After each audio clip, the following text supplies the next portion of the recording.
yahitanye abarenga miliyoni kandi bazira ubusa.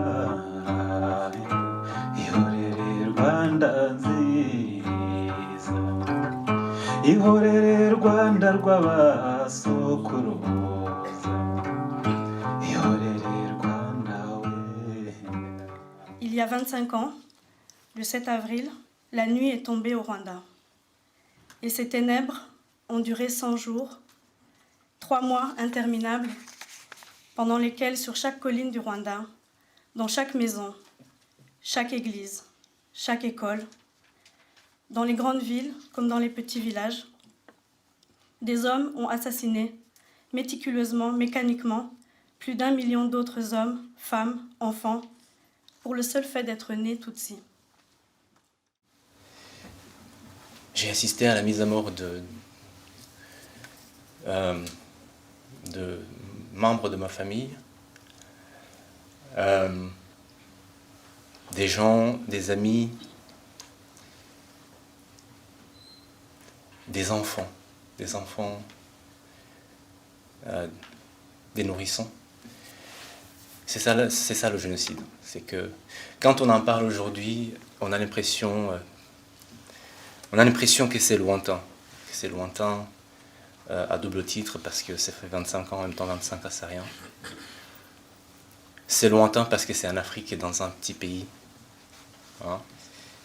Et c'est lointain parce que c'est pas nos semblables, peut-être. Mais quand on parle du génocide, on parle des hommes et des femmes. Et c'est nos gens. Ce sont nos familles. Avant tout, on doit se rendre compte que la commémoration participe de l'œuvre de prévention. Le génocide a ceci d'horrible qu'il néantise l'individu. La personne que je trouve sympathique cesse de l'être dès l'instant où j'apprends qu'elle a des attaches avec le groupe stigmatisé. Et c'est à cause de son horreur extrême que le génocide a été estampillé crime des crimes. Ne vous avisez surtout pas d'épargner les petits serpents, disaient les dirigeants du génocide contre les Tutsis. Ce sont eux qui grandiront pour vous mordre. Aucun témoin ne devrait survivre. C'était il y a 25 ans.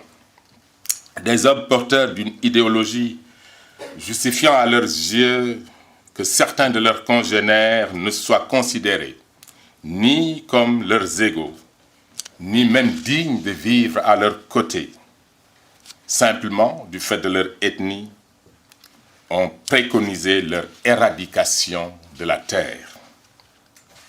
Ce fut un échec.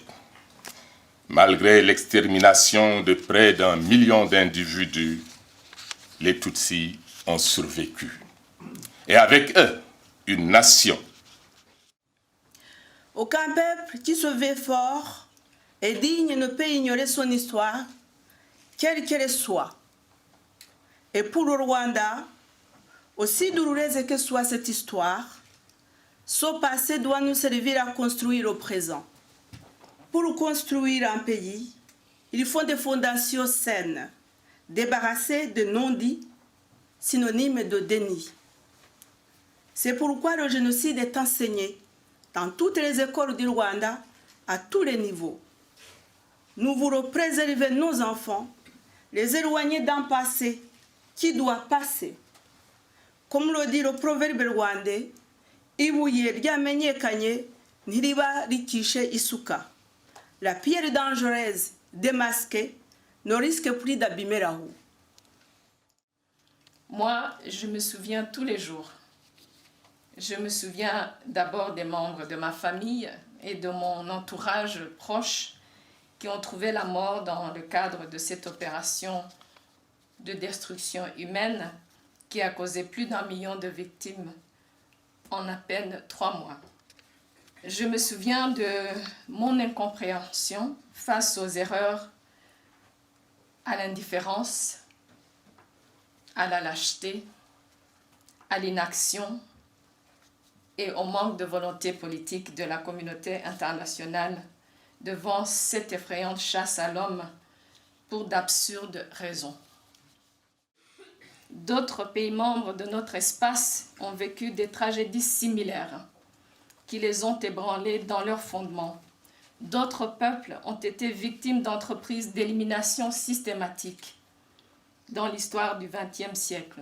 Les Arméniens, les Juifs, les victimes de la folie des Khmers rouges au Cambodge ont vécu des horreurs comparables à celles qu'ont vécues les Tutsis au Rwanda. Ce moment de commémoration est un moment aussi de notre humanité commune. Nous sommes ici en commémoration pour dire que notre espace francophone, on le veut humain. On ne veut pas de haine dans notre espace.